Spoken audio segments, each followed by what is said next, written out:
این هفته خبر تو خبر داره براتون از برق ولتاژ بالایی که به ناگهان از اقصا نقاط جسم ناقص عظما گذشت و کل نظام رو برد توی شوک. در دیدار شماری از سناتورهای آمریکایی با مریم رجوی در تیرانا پایتخت آلبانی، سناتور روی بلانت معاون کنفرانس جمهوری خواهان در سنا انتقال و جابجایی منافقین را به آلبانی تبریک گفت و برای این گروهک تروریستی آرزوی موفقیت کرد. یعنی تا عظما میاد یه نفسی چاق کنه و یه لمی به کرسی ولایت بده، ضربه بعدی میاد براش.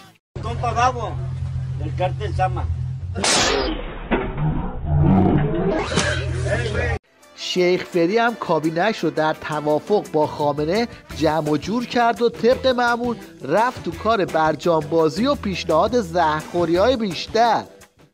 خب بابا از اول تکلیف ما رو روشن کنید. شما میخواهید ما تحریم هسته‌ای رو برداریم که برداشتیم. اگر میخواهید همه تحریم ها با جهان حل کنیم، اهلا و سهلا، به ما اجازه بدید. ما با کمال جدیت و با کمال قدرت میریم و موفقم خواهیم شد. البته شیخ فری خیلی تلاش میکنه تا خودش رو در حال پرواز در آسمان خوشبختی نشون بده، اما خودش هم میدونه که دیگه کسی این چاخانها رو باور نمیکنه. این حسن کلیدساز در حالی داره از محاسن برجام در نظام ولایت میگه که تا همین جای کار بوی الرحمن برجام عالم و آدم رو برداشته. توافق هستی با ایران وحشتناک است. ایران به این توافق پایبند نیست و مطمئناً به روح آن هم پایبندی ندارد. فکر می‌کنم در آینده خواهید دید که اگر ایرانیان رو به پایبندی به توافقنامه نیاورند، اتفاقات خیلی سخت و تأثیرگذاری خواهد افتاد. خلاصه این وضعیت خواب خوش رو به همه آخوندا حروم کرده.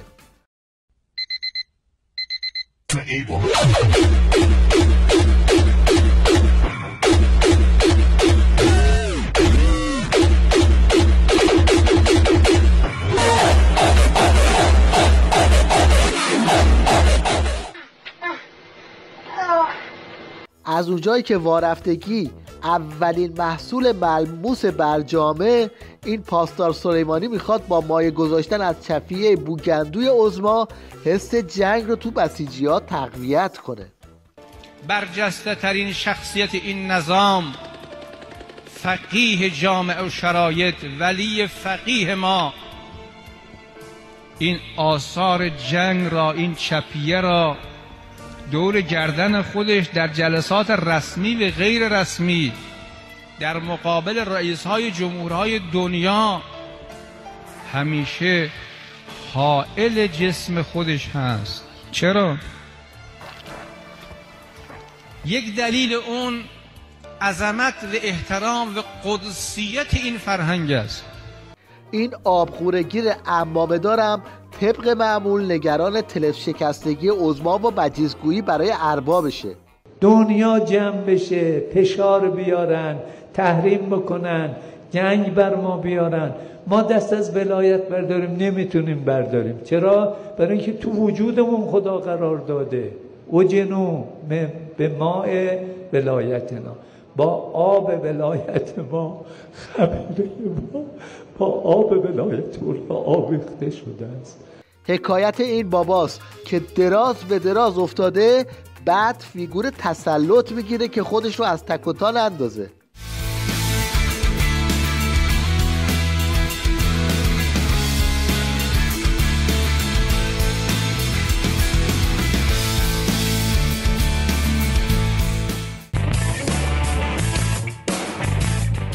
حالا برای اینکه معلوم بشه چقدر پشم به عمامه عظما مونده، میریم سراغ مشایی که زیر عکس خامنه نشسته و اینطوری براش هوایی میزنه. ما با ولایت فقیهی که به مثابه خطکشی موجب صفبندی جامعه باشه نظر مثبت نداریم. این ولایت فقیه نیست، این جعله. به نام پیغمبر بین مردم فاصله درست کنیم، به نام امیرالمومنین فاصله درست کنیم. این خود کار شیطانه. خب تو این وضعیت بسیجی ها کجا پا صفر کنن آخه؟ اینجوری میشن دیگه. خب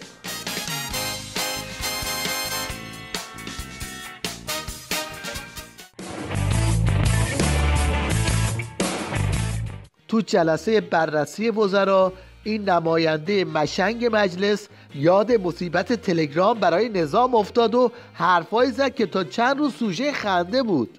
آقای زهرامی، آقای پاولدوروف مدیر عامل تلگرام یک روسی یهودی صهیونیستی فراری از روسیه است که به دلیل طرح براندازی آمریکا در روسیه علیه آقای پوتین از این کشور فرار شده. سرورهای اصلی در انگلیس و آلمان است، مرکز دفترشان آلمان است. آقای زهرامی، بعد از رازنی شما و تیم شما با این سرویس هر روز ادبیات مدیر تلگرام علیه نظام مقدس جمهوری بی‌ادبانه تر و تندتر می‌شود. حاشیه‌های سفر موگرینی به تهران و عکس‌های سلفی نماینده همچنان تو نظام ادامه داره و بزبز قندی رو هم به بعبع انداخته.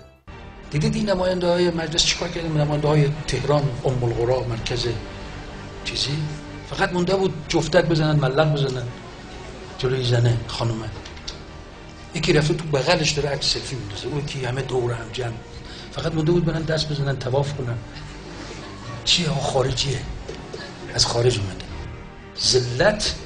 ذلت همینا همشون حتما بچه‌هایی که یا تو مدرسه‌های مذهبی درس خوندن، خانواده‌های مذهبی بودن، بالاخره یک نسبتی حتما با جمهوری اسلامی دارن که ورزششون توی یک لیست گذاشتن، همشون یک پارچه رأی آوردن آمدن. اینا میخوان مملکت ما رو تصمیم بگیرن برای سرنوشت این ملت. تیویریش هم برای که از معرکه عقب نمونه وارد شد و یک گوشی از نماینده ها کشید. شنیدم رهروی در سرزمینی، همی گفتین معما با قرینی. نماینده شود آنگاه معروف، که گیرد سلفی با موگرینی. بالاخره خب عکس یادگاری گرفتن هم جزو سنت‌های حسنه ما بوده. منتها خب یک مقداری دیگه زیادی پرشور و شوق این عکس‌ها رو نمایندگان محترم گرفتن، به حدی که شورش در آمد. شامپوی ضد شوره هم در اینجور مواقع توصیه میشه. از اونجایی که کلا لوسبازی و عد و اطوار تو نظام ولایت مرسومه، وزیر اطلاعات شیخ فری هم تلاش کرد تا شانسش رو امتحان کنه. خب شما در زمینه وضعیت شغلیتون توضیح بدید. خوب نیست، راضی نیستم بچه‌ها. امنیت شغلی نداریم. آقای وزیر اگه شما بخواید وزیر اطلاعات سوال کنید الان اجازه بدید من اتفاقا میخوام به شما بگم که شما فرمودید راضی نیستیم. اتفاقا این راضی نبودن مقدمه حرکته، چون انسان اگر از وضعیتش راضی باشه دیگه حرکت نمیکنه. همیشه نارضایتی مقدمه حرکته، بنابراین حرکت کنید تا به نقطه رضایت برسید.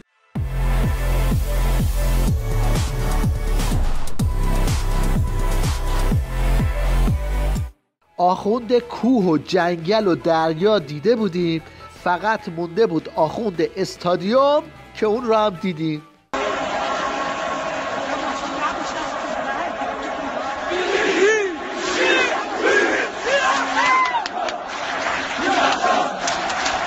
حالا بریم سراغ یه تئاتر خیابونی که قراره توش نشون بدن پلیس 110 به سرعت خودش رو به محل جرم میرسونه.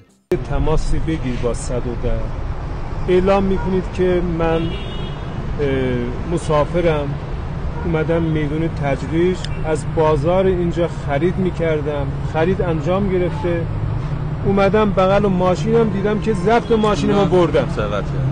ها؟ ضبط ماشینو سرقت. ضبط ماشین منو سرقت کردن. پلیس 110.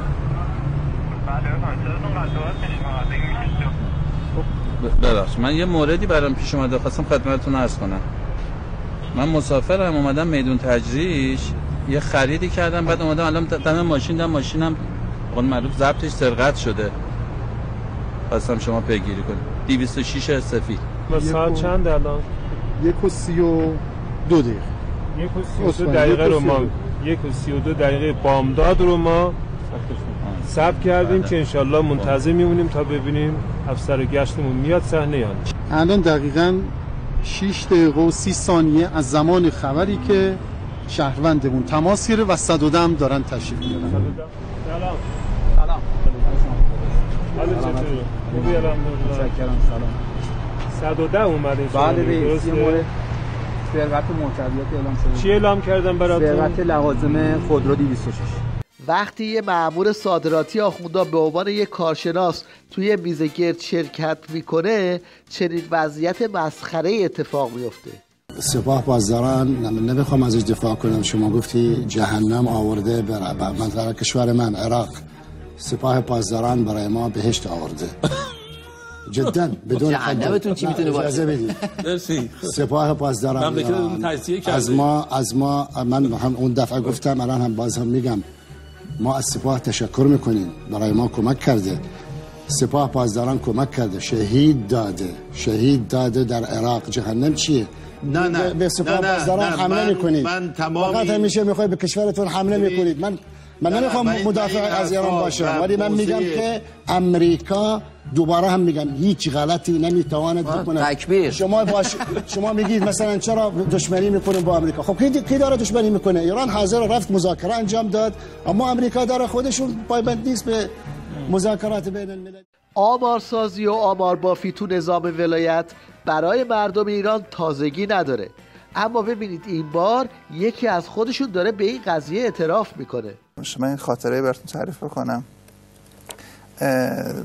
من ایران زندگی نمی کردم. خبرنگار یکی از شبکه‌های بین‌المللی با من تماس گرفت، گفتش که ما دچار مشکل شدیم، میخوایم از تو راهنمایی بگیریم. گفتم چطور؟ گفت یکی از شخصیت‌های ایران فوت کرده و ما در مراسم اون خبرنگار نداشتیم، در تخمین جمعیت دچار مشکل شدیم. گفتم شما روال معمولتون به چه صورت بوده؟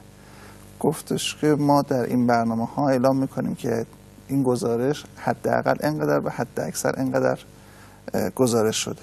گفتم خب چرا الان این کار نمی‌کنید؟ گفت به خاطر اینکه یکی از روزنامه‌ها نوشته که کلاً 2000 نفر اومدن. روزنامه داخلی ایران. یک رسانه دیگه اعلام کرده که 500,000 نفر. ما نمیتونیم بگیم بین 2 تا 500,000 نفر جمعیت اومده. خب کاملا مشخص بود که چشم که چنین تخمینی نداشته. یک روزنامه میخواسته تخفیف بده جمعیت رو، یک روزنامه میخواسته که اغراق بکنه در این ماجرا. این هفته هم شما رو با یک دیگه از آپشن های اقتصاد مقاومتی آشنا میکنیم. این یکی دیگه خیلی سورپریزه.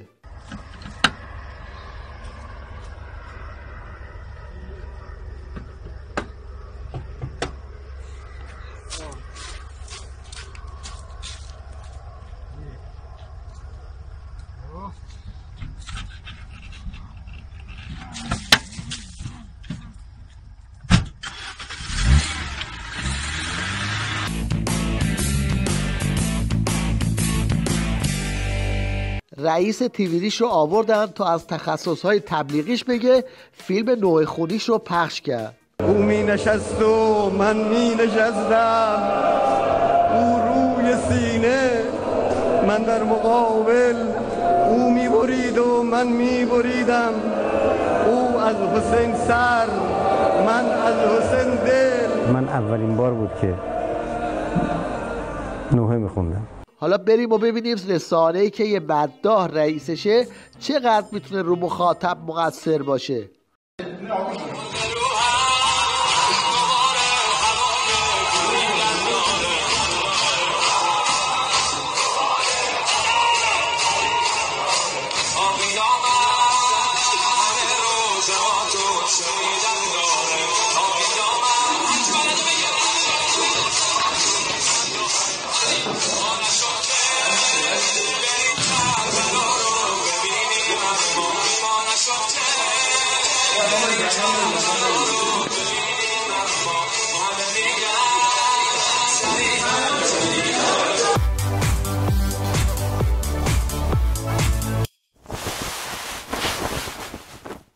در پایان توجه شما رو به هنرنمای عجیب این کوچولو جلب می‌کنیم که از حالا یه جا برای خودش تو NBA رزرو کرده.